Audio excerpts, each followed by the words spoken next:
Welcome, welcome, welcome, and it's time to talk about the Great Depression. What goes up must come down. So you might remember last unit, the Roaring Twenties, the stock market was roaring. The stock market was doing great. Rich people were doing great. Rich people were investing their money and making money on those investments. And just, it seemed like nothing could ever end here. Now the poor were getting poorer and poorer and poorer. And a lot of these stock market gains were built on speculation, we'll call it.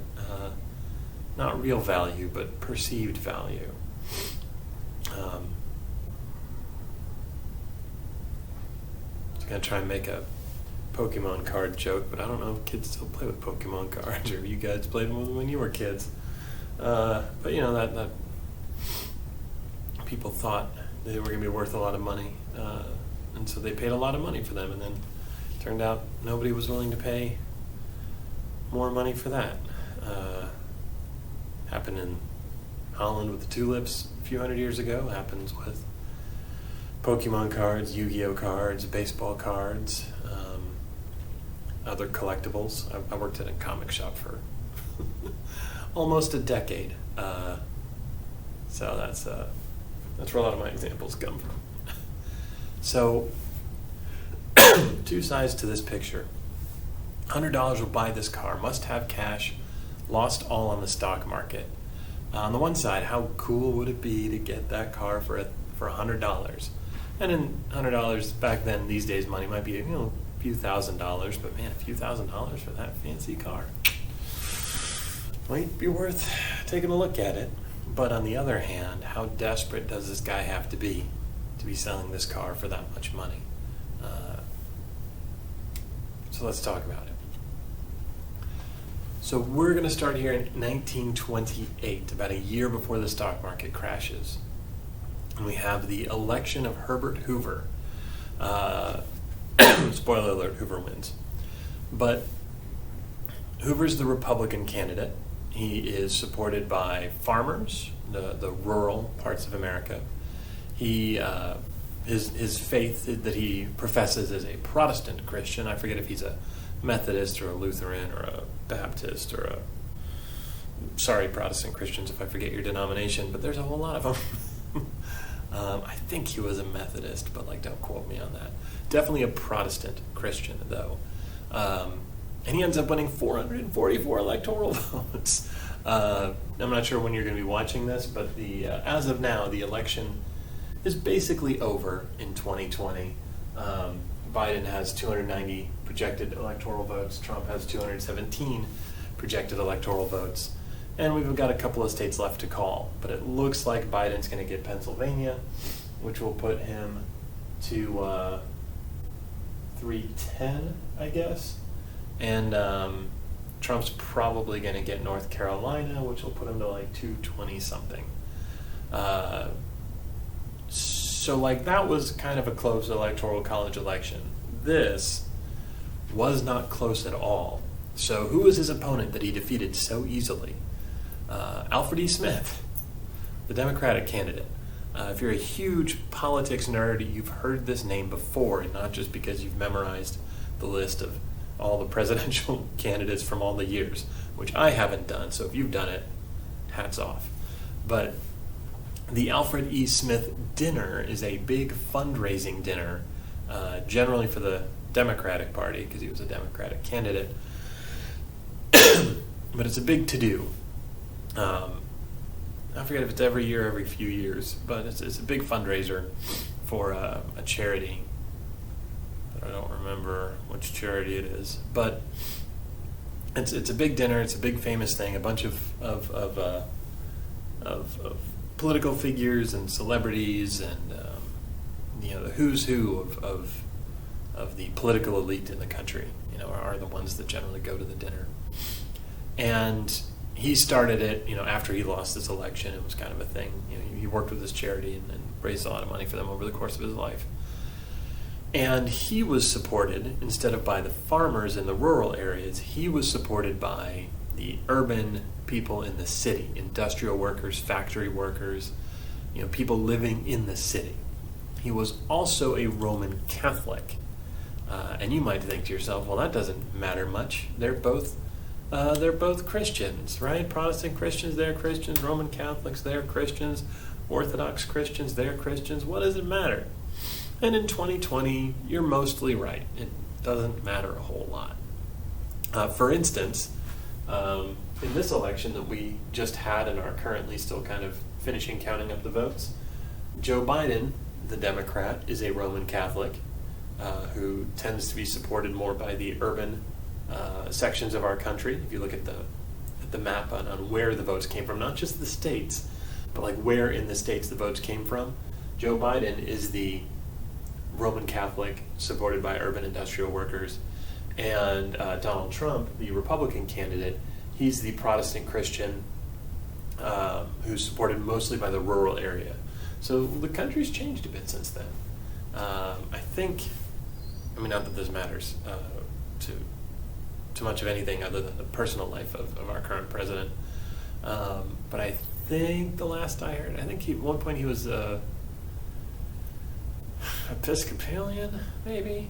But I think he's, in recent years, he's described himself as non-denominational Christian, which is definitely a growing number of Christians in America identify themselves as non-denominational, which just means they don't subscribe to a particular Methodist or Baptist or Catholic or Anglican or whatever belief. They just believe in Christianity.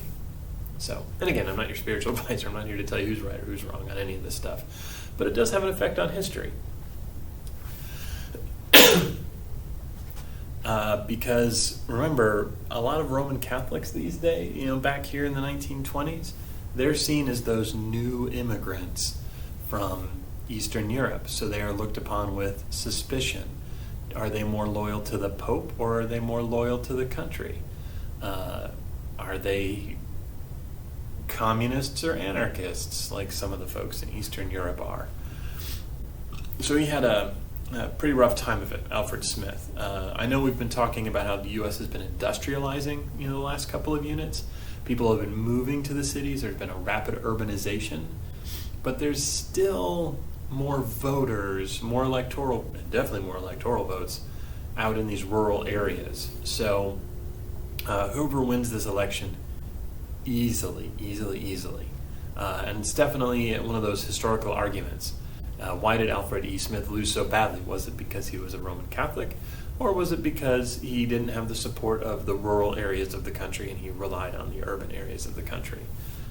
Probably a bit of both, because the next Roman Catholic to be a serious candidate is John F. Kennedy, like 30 years later, roughly 30 years later. And he has to, well, he doesn't have to, but he chooses to make a speech. And we'll talk more about it when we get to the 1960s. But he chooses to make a speech that basically says, I'm an American first and a Catholic second, because in the 1960s, people were still worried. Is he going to listen to the Pope, or is he going to do his job as an American? So, this is definitely a suspicion that hangs around for a while. So Herbert Hoover wins the election. Now, did that cause the Great Depression? No. If Alfred Smith had won the election, the Great Depression probably still would have happened just the same. Now, the government response might have been a little different, might not have. But we'll talk about how the Great Depression gets started, and then we'll talk about Herbert Hoover's government interventions, such as they were. So the big main cause of the Great Depression was over-speculation in the stock market. If you see a question on the STAR test that says, what was the biggest cause of the Great Depression? Look for an answer that has something to do with the stock market. It might be talking about the stock market crash in 29, which we'll talk about in just a minute, or it might have to do with over-speculation on the stock market. So let's talk about what over-speculation on the stock market is and what the stock market is. So as you can see, this is actually the one in like Toronto, up in Canada back in the day. But if you ever want to see a room like this in person, the stock markets of today are super high tech. They don't look like this anymore. But if you want to see one of these old school stock markets, the Museum of Modern Art in Chicago, they have a room. They have the old Chicago stock market room. They like transferred everything into one of their basement rooms in the museum. So it's got the chalkboards. It's got like the little area where people stood up there, and it's got some tables and stuff around. It's a pretty cool little room. Next time you're in Chicago. I mean, definitely go to the Museum of Modern Art next time you're in Chicago. It's fantastic. So many cool paintings, statues. Got a whole like medieval armor section that was really... Anyway, that's not going to be on the STAR test. Over speculation will be. So first of all, what's the stock market? That's where you can buy and sell stocks, which are tiny bits of ownership in companies. So if you own a little bit of stock in Apple, then you own a little bit of Apple. And if Apple makes more money and becomes a bigger company that's worth more money, then your little piece of ownership is going to go up in value. And then you can sell it later to somebody else and make that money. And so that's the thing with the stock market. You're supposed to buy when the value's low, sell when the value's high. That's how you make money. You can also buy and sell bonds. We talked about bonds in World War I. The U.S. Liberty bonds, the war bonds. This is one place you could buy and sell them. And commodities. So if you want to like trade oil, like literal, not like oil companies, but you want to buy like literal barrels of oil and then sell them without ever having to like get the barrel of oil, you can buy and sell commodities. That's not going to be on the STAR test. Just a rough, this is what they're buying and selling, and all these people are in this room, getting orders from their people and trying to buy and sell stuff and yelling at each other and throwing paper at each other. Very exciting, very stressful. So more and more people are getting involved in the stock market throughout the 1920s and the Roaring 20s because this is how you make money. You invest it. You let your money make money for you. And so one story about the great crash of 1929 is that a very rich man was getting his shoes shined on the way into work. And the shoe shine boy, now shoe shine boys aren't, well, they're kind of a thing these days in like airports, I guess. But, these are poor kids who have a little rag and some shoe polish, and they, shine someone's shoes for a penny or a nickel or something on the way into work. And so this kid doesn't have any money. He's a young kid. He's probably like 12 or 13. Actually, that's kind of old for a shoe shine boy. Probably like 7 or 8. And this little kid who's working for literal pennies on the street, shining shoes, asked this guy, "Hey, you want some stock tips? I've got some good stock tips." And this really rich dude goes, "Oh snap, it's all gonna fall apart." And he goes to the bank and takes out all of his money. And sort of the story goes is when that guy takes out all of his money, it freaks out his buddies who go to their banks and take out all of their money, which freaks out more people. We'll just talk about it.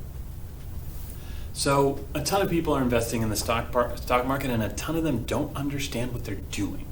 They don't understand that they are taking a risk, right? Because if you buy that Apple stock, like we talked about earlier, and you own a little bit of Apple, well, if there's a huge lawsuit against Apple, if there's a new company that comes up and makes better, smartphones and better music players and better computers and all the stuff Apple does, Apple's going to go down in value.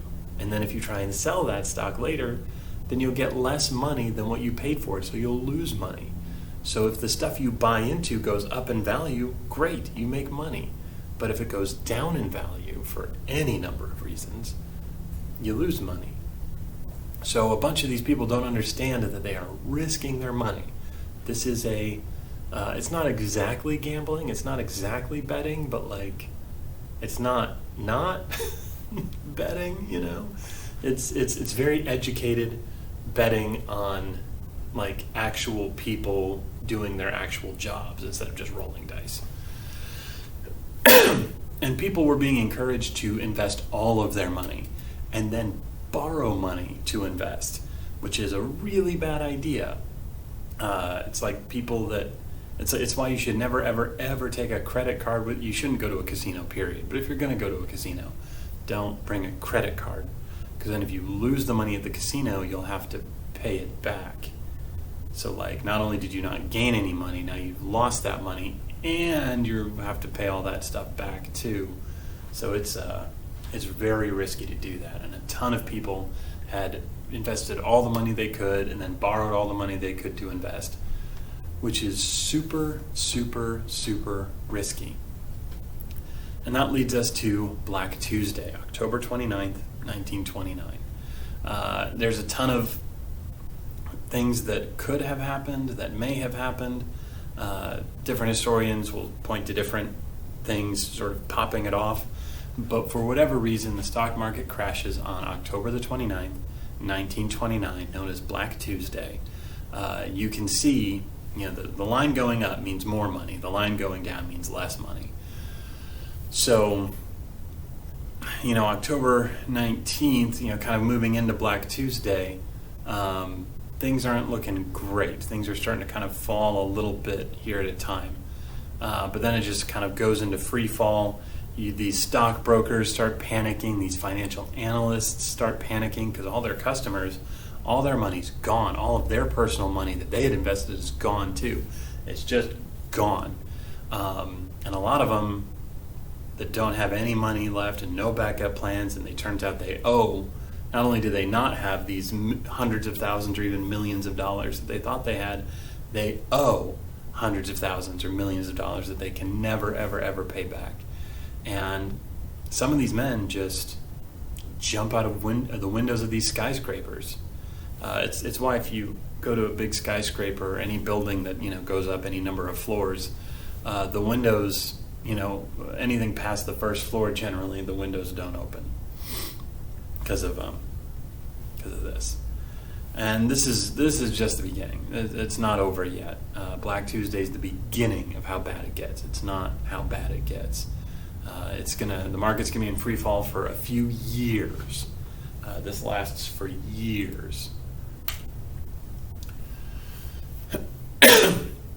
So the stock market goes down. Who cares, right? The average American, they might have some of their money invested in the stock market, but it's really only their friends that are super ambitious and trying to get rich quick that are really investing and borrowing the money.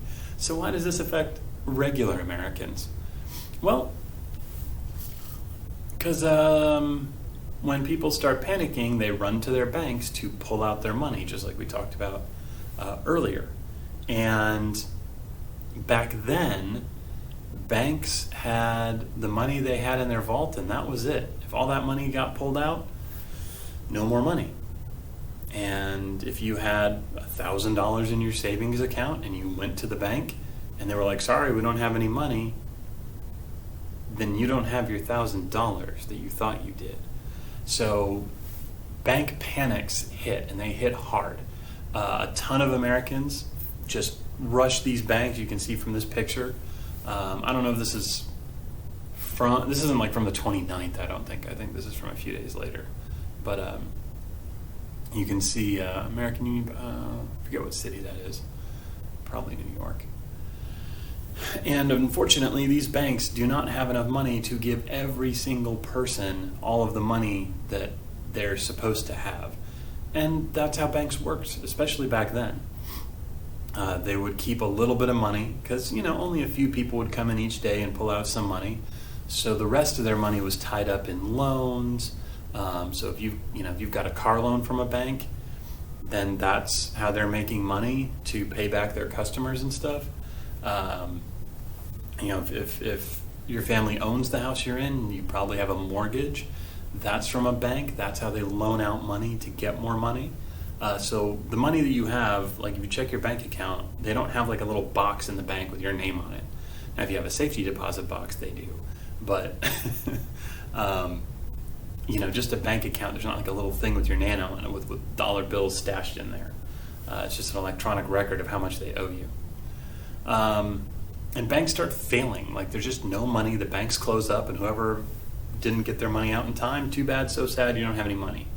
So people lose their life savings. People lose the money they thought they were getting from their job.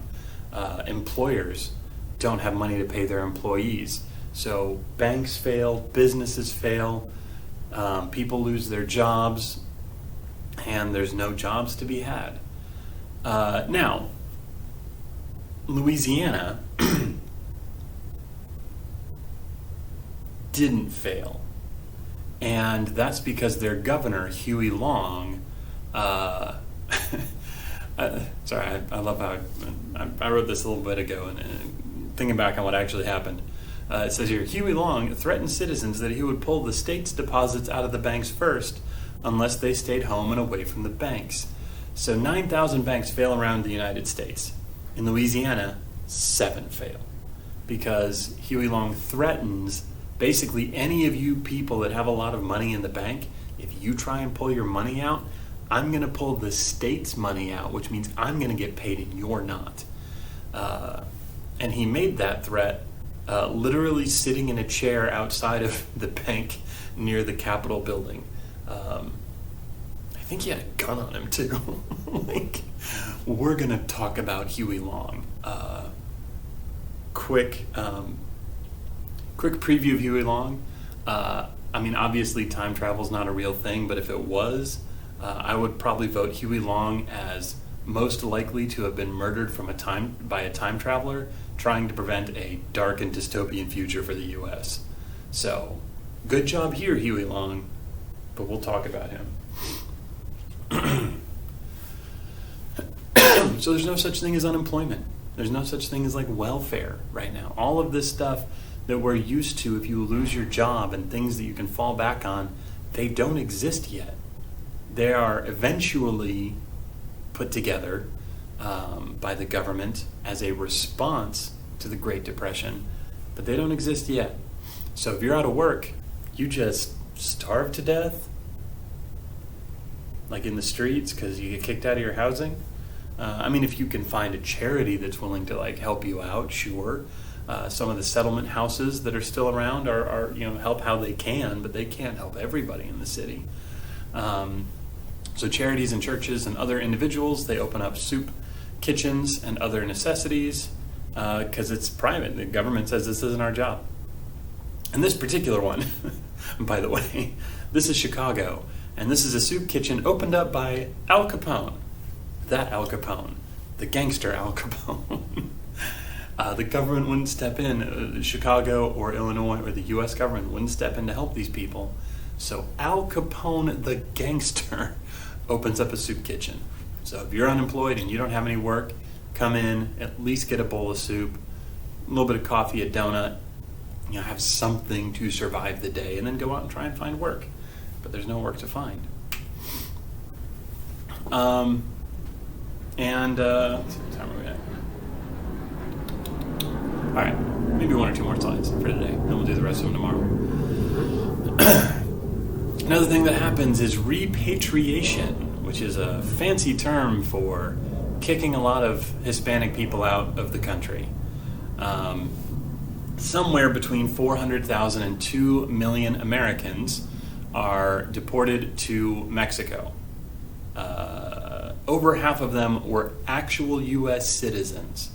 They had either been born in this country or they had been legally immigrated over, gotten their paperwork, and whatever.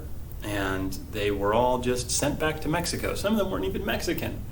Some of them were from like Honduras or Guatemala, or Puerto Rico, which is American, remember. But like, government didn't care. They just kicked out a whole bunch of non-white people so white people could have jobs. Not that these people had jobs. It's not like these people were stealing jobs. But a bunch of nativists were like, the reason unemployment is a problem is because all of these immigrants. And again, over half the people that they kicked out to Mexico were not immigrants. They were citizens. And a lot of you have grown up in the South and the Southwest, so like you know this, but all of this land, like I'm in Texas right now, like even any part of Texas, I mean I'm in northern Texas, but any part of Texas, this used to be Mexico, right? And before that, this used to be part of, I think, the Aztec Empire at one point. But like this, this land belonged to people before the Texas Revolution and the Anglos won, and then the Republic of Texas, and then we get annexed by the U.S. Like, people have lived here through all of that. All of that, families have just lived here because the Texas Revolution was 1840s, right? So this is the 1920s, 1930s, let's say 1930s. So that's like, it's less than 100 years later. There are families that are like 2 generations away from when this used to be Mexico, and they've just lived in the land the whole time. And because these nativists thought that they were stealing all the jobs, they demanded the government do something about it. And by gosh, the government did something about it, and they kicked out a bunch of American citizens to Mexico, somewhere between 400,000 and 2 million. We don't really know because we didn't keep super great records about it. Because why would we? It's not a good look. It's not a good look.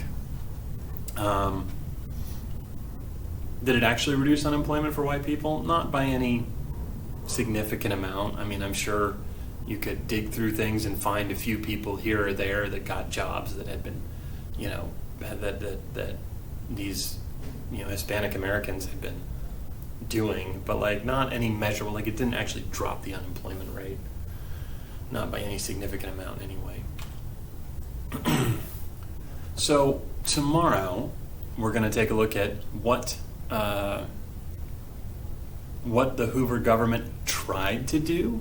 For the most part, Hoover was kind of hands off, and he was like, "No, we're gonna keep off of this. If we try and get involved, the government's only going to make it worse." And then things kept getting worse anyway. So Hoover tried a couple of things, and we'll talk about that. We'll talk about what little effect they have, and then we'll talk about the election of 1932, as well as some art that was getting made during this time period. It's not as fun as the Harlem Renaissance art, sorry.